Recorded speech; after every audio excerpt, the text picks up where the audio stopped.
Probably the two things that pop in my head are the booster clubs. We have booster clubs for pretty much every athletic organization, fine arts organizations, so our band, our theater. We don't have it for UIL, but it's really important in supporting those programs.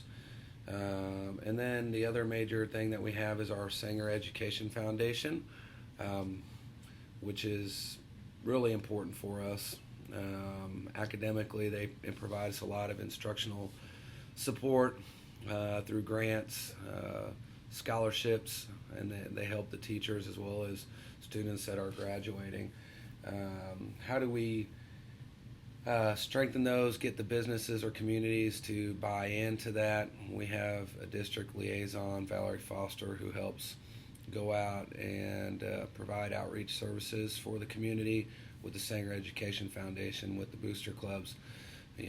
Each booster club tends to have a person to help with those things as well.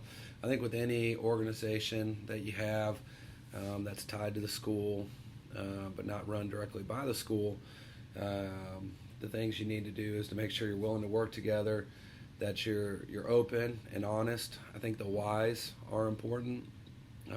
Why do you need these things? Why do you need 30 scientific calculators? And then being able to explain how you're going to use them and how that's going to benefit our students. And then if we can even further, how that's going to benefit our community. So anytime you can explain the whys and answer the hows, that's going to help garner support. How do I partner with parents and the business community to strengthen the programs at BIS? I've been an educator in this district for over 30 years, and so in my case, history and past relationships has been invaluable to me in getting parents and community to support us. Everyone wants our school to be successful, the parents, the students, the community, and if you just ask them, they're going to help you. And we do a lot of activities where we invite the community to come in. We recently had Camp Love to Read on the day before Valentine's Day, and we had community members to come in and read. We have a strong PTO. We have other activities where every Friday we invite parents to our Rise and Shine, our assembly. I think the more that you have parents into your school, the more they will be aware of what our needs are and how they can help us. And I just think communication and awareness are the most important thing, because the people are out there that want to help us, and we just need to give them an opportunity to do that.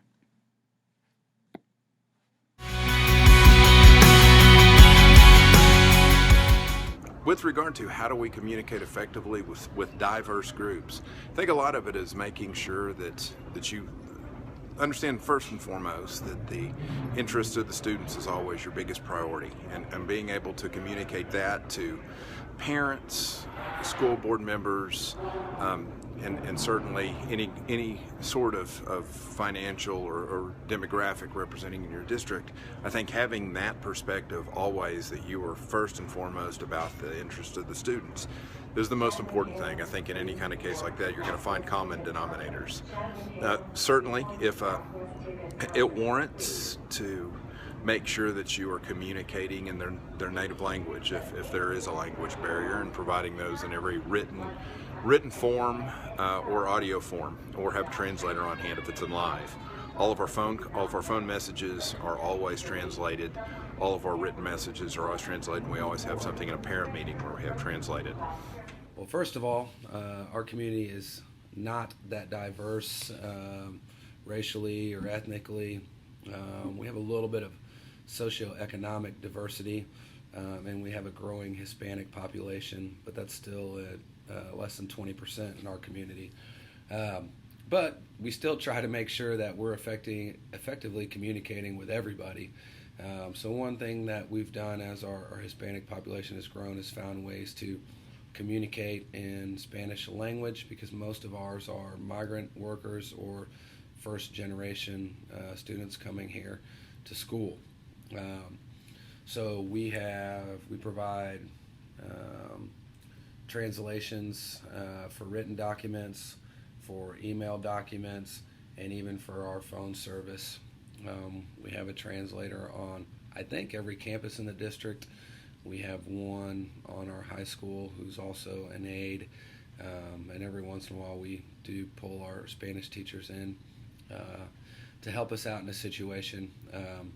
But key events like registration, we make sure that we have those people present. We make sure that we have written documents in Spanish to help the non-speaking or non-English speaking community be able to progress more quickly and efficiently through our work, and for us to communicate our needs and to understand their needs. So I think that's important. Providing adult programs for them to learn English is something our district has taken on. Because the faster they learn English, the easier that communication is going to be. Further situations to ensure that, I just think you want to communicate with all groups. So, when we have our Meet the Tribe nights, to make sure that information goes out in Spanish, but especially when we're doing things like registration, and we're having huge events at the school and inviting parents, we want to make sure that they all understand they're invited to come to the school. Here at BIS, we are 52% Hispanic. So it's very important that whenever we communicate with parents that we communicate in Spanish with that population. When we have parent conferences or other types of interaction at school, that we have a translator so that we can make sure that we are communicating with our parents and that they are able to communicate with us.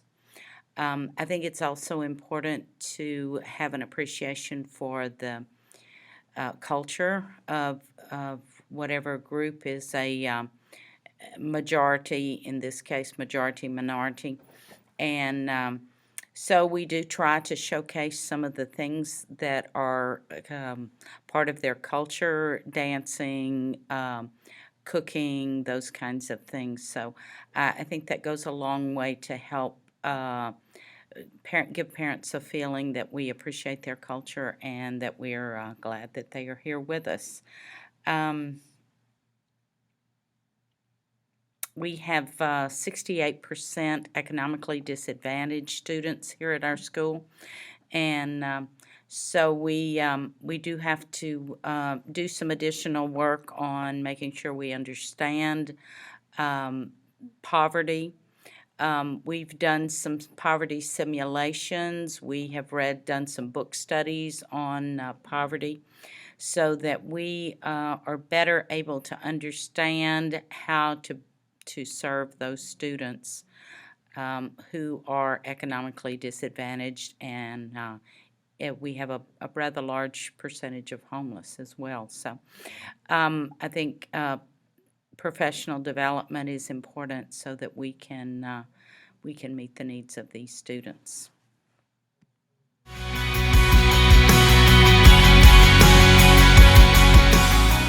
Some of the other things that we do in terms of responding to getting support for our district and responding to any sort of social, political, or economic conditions. I think a lot of times the biggest case is just making sure that you involve as many parties as possible, and making sure that you are being very proactive in your communication, knowing what is a immediate short-term decision. That is something that you're going to have to do largely within your administrative team, but having a decision that is a long-term, making sure that you have involved parent representatives, faculty representatives, community representatives, certainly will improve the buy-in of that decision and the effectiveness of that decision. Just the old adage that the more heads are better than one. So certainly when you have a long-term decision that allows that opportunity, being able to share those things and involve multiple different perspectives. Certainly in an economic condition, being able to include multiple perspectives in the budgetary decisions on your campus, making sure you're involving the parents, making sure you're involving your leadership team and faculty representatives, community representatives in that process, certainly takes all the unique perspectives of everybody that are stakeholders. So, and as far as gaining favor, I think always making sure that your communication is accurate and genuine and sincere.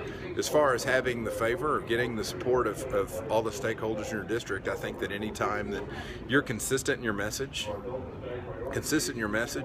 and you're consistently proving that you're going to give an accurate portrayal of events and things on your campus, good and bad, I think certainly will gain your support. And knowing that, I think above all though, knowing that you're always continuously improving, you're conveying a message that you're always looking for ways to improve, get better as a campus, as a professional. In all of your processes. I think as long as that message is conveyed, you're generally going to earn the respect and the support of those within and outside your district and all stakeholders. I think that there are always going to be some issues with schools, some unhappy people, and you just try to be transparent on what your policies are, what the laws are. That means in communication from me to parents, from our teachers to parents, from any staff members to parents or community members. But that also means trying to make information available on our website so that there's not a need for direct communication for some of the more simple questions. A specific example, I think that one of our biggest issues that we constantly deal with is economic issues. We've got a lot of poor students and families that attend our school. So one thing that I know we've done on our campus is we've gone to actually delivering paperwork or doing home visits to communicate with parents that are struggling with either attendance, grades, and we can't get the parents to come up to campus via email, phone calls, written letters home, and we can't establish communication where we will actually go out to their homes to try to communicate. If we know we're never going to go alone, so there's always at least two people, either principal and an AP, two APs, an intern, and if we know it's a Spanish-speaking situation, again, we'll take our translator. So it's something we've done to try to make sure we're doing all of our due diligence, that our parents, or in some cases their grandparents or guardians, are aware of what's going on with their student at school.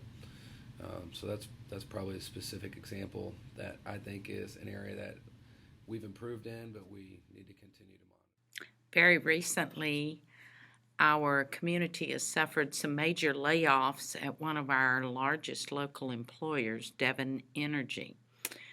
We are waiting now to see if and how we will be affected as far as loss of tax revenue or possibly a drop in enrollment and general changes in our local demographics due to the change in employment in our area.